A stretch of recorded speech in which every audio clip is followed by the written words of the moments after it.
हम लोग चलते हैं असंतृप्त हाइड्रोकार्बन की ओर। हमने पहले ही बताया कि असंतृप्त हाइड्रोकार्बन जो है वह दो भाग में बटा हुआ है, एक है डबल बॉन्ड और एक है ट्रिपल बॉन्ड। तो सिंगल बॉन्ड में पढ़ा चुका हूं और डबल बॉन्ड जो पढ़ेंगे तो डबल बॉन्ड को हम लोग कहते हैं एल्किन। क्या कहते हैं? एल्किन। तो अब हम लोग एल्किन के बारे में जानेंगे। तो इसके बारे में हमने कहा था कि वह हाइड्रोकार्बन जिसमें कार्बन अपने अन्य कार्बन परमाणुओं से द्विबंधन द्वारा जुड़कर यौगिक का निर्माण करता है। तो सवाल है कि यदि इनमें इन प्रत्यय जोड़ने पर, हमने कहा मीथा, इथा, प्रोपा, ब्यूटा, पेंटा, हेक्सा, हेप्टा, ऑक्टा, नोना, डेका, तो इसमें हम क्या जोड़ रहे हैं? इन प्रत्यय जोड़ते हैं। तो methene, ethene, propene, butene, pentene, hexene, heptene, octene, nonene, decene बनेगा। लेकिन क्या है कि इसमें मिथीन नहीं बनेगा। तो अब यह है कि मिथीन क्यों नहीं बनेगा, तो आप देख लीजिए, परिभाषा को देखिए। परिभाषा के अनुसार से इसमें मिथीन बन नहीं रहा है।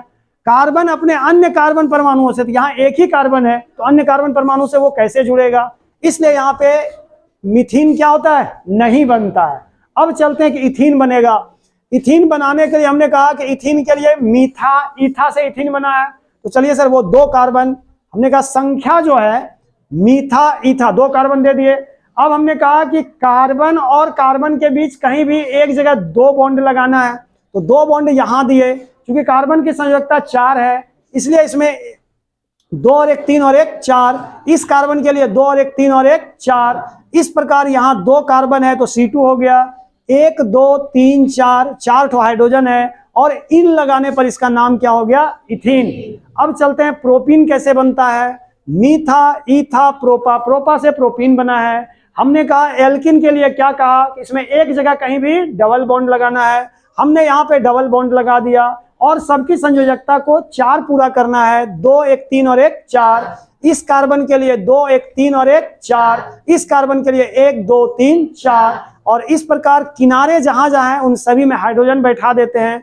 हाइड्रोजन बैठाने के बाद जो मेरा अनुसूत्र बना वो बना 1 2 3 यानी C3। 1 2 3 4 5 6, H कितना हो गया? 6। एक चीज और याद रखना है कि डबल बॉन्ड में, एल्किन में क्या होता है कि जितना कार्बन रहेगा उसका 2 गुना क्या रहेगा? हाइड्रोजन रहेगा। और इस प्रकार हमने देखा कि प्रोपीन का ये संरचना सूत्र हो गया और ये अनुसूत्र बन गया। वैसे ही हम ब्यूटीन को बनाएंगे। मीथा, ईथा, प्रोपा, ब्यूटा, ब्यूटा हमने बना दिया। एक जगह कहीं भी डबल बॉन्ड दे देंगे, सभी कार्बन की संयोजकता को 4 पूरा कर देंगे। 2 1 3 और 1 4, 2 1 3 और 1 4। इस प्रकार हमने सबको कंप्लीट कर दिया। मीथा, ईथा, प्रोपा, ब्यूटा, 4 कार्बन हो गया और 8 ठो क्या हो गया? हाइड्रोजन हो गया। कैसे पता चलेगा कि हम जो बनाए वो मेरा अनुसूत्र या संरचना सूत्र सही है या गलत? तो एल्किन का जो पहचान है, हमने कहा कि जितना कार्बन रहेगा उसका 2 गुना हाइड्रोजन रहेगा। और इस प्रकार यहाँ 2 है उसका 2 गुना 4, यहाँ 3 है इसका 2 गुना 6, यहाँ 4 है उसका 2 गुना 8। और इस प्रकार हमारा एल्किन बनकर तैयार हो जाता है।